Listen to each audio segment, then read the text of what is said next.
Magandang hapon sa inyong lahat. Ang tatalakayin natin ngayon ay tungkol sa batayang ng kaalaman sa paghahanda ng kagamitang pagtuturo. Ang kagamitang pagtuturo ay maaaring ihati sa tatlong sitwasyon o maaaring ihanda sa tatlong sitwasyon. Una, ang guro ang maghahanda at gagamit bilang bahagi ng paglalahad ng aralin at magmamasid lamang ang mag-aaral. Sa paghahanda ng unang sitwasyon, kinakailangan talaga na ang guro ang maghahanda at gagamit bilang bahagi ng paglalahad. At kinakailangan din talaga na magmamasid lamang ang mga mag-aaral. Kasi sa pag-aaral, hindi naman kailangan na ang mag-aaral ang unang maghahanda, hindi ba? Kinakailangan na kapag magtatalakay ang isang guro, kailangan niya itong paghandaan. Or bago po siya magpasagot or magpagawa ng mga gawain o aktibidad, ay kailangan niya munang talakayin ang bagay o mga bagay na kanyang itatalakay nang sa gayon ay magawa o makasagot ng maayos ang kanyang mga estudyante. Naiintindihan niyo ba? Ulitin ko, sa paghahanda ng unang sitwasyon, kinakailangan talaga na ang guro ang ano, ang guro ang gagamit muna o gagamit muna bilang bahagi ng ang guro muna ang gagamit bilang bahagi ng aralin. At pagkatapos niya mailahad ang aralin, ay maaari na siyang magpagawa ng mga gawain o magpasagot. Naiintindihan niyo ba ako? Okay. Pangalawang sitwasyon naman, guro at mag-aaral ang gagamit bilang bahagi ng mga gawain sa pagkatuto. Sinasabi dito na sa paghahanda ng pangalawang sitwasyon, sinasabi nito na guro at mag-aaral ang gagamit bilang bahagi ng mga gawain sa pagkatuto. Kinakailangan na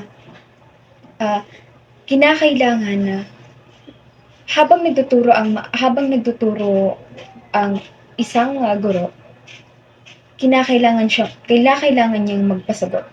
Nang sa gayon, hindi lamang siya ang makakapaglahad ng ideya, kundi rin ang kanyang mga estudyante. Upang hindi lamang ang mga estudyante niyang matuto, kundi sa kanya rin. O kundi siya rin. Hindi lamang ang mag-aaral ang gagamit o gagawa sa bahagi ng pagkatuto. Kinakailangan din kasali doon ang guro. Kasali doon ang guro. So yun nga sinasabi ko na kailangan sa paglalahad niya, kailangan niya rin magpasagot. Nang sa gayon ay mailalahad o kailangan niyang magpasagot o kailangan niyang magtanong sa mga estudyante niya o kailangan niya rin magkaroon ng tinatawag siya na kailangan niya rin kailangan niyang magtanong o magpatanong sa kanyang mga estudyante. Nang sa gayon ay makakapaglahad ng ideya ang kanyang mga estudyante at makakapaglahad din siya ng kanyang ideya. Naiintindihan niyo ba? Okay. Sumunod naman tayo sa pangatlong sitwasyon. Sa pangatlong sitwasyon, sa paghahanda ng tatlong sitwasyon, sinasabi na mag-aaral ang maghahanda at gagamit sa ilalert pagsusubaybay ng guro. Halimbawa nito ay ang pagbuo nila ng synthesis at evaluasyon na natutunan nila. Ito na. Pagkatapos ng talakayan at pagkatapos mo magtanong sa mga estudyante mo, dito ay magpapagawa ka na. Ginagawa mo ito upang tingnan kung may natutunan ba sila sa iyong tinatalakay. O katulad na lamang dito ng pagbuo nila ng synthesis, mga ganon. Nang sa gayon makita mo kung nakikinig ba sila sa'yo o may natutunan ba sila sa mga sinasabi mo, ganon. Naiintindihan ba? Kung naiintindihan mo, wala na bang katanungan? Siyempre. So, yun nga, kinakailangan na pagkatapos ng talakayan, pagkatapos mo silang tanungin sa kung ano man yung naiintindihan nila, ay maaari kang magpa, maaari kang magkaroon ng pagsusulit o di kaya ah, maaari mo silang igrupo upang gumawa ng isang aktibidad, 'di ba?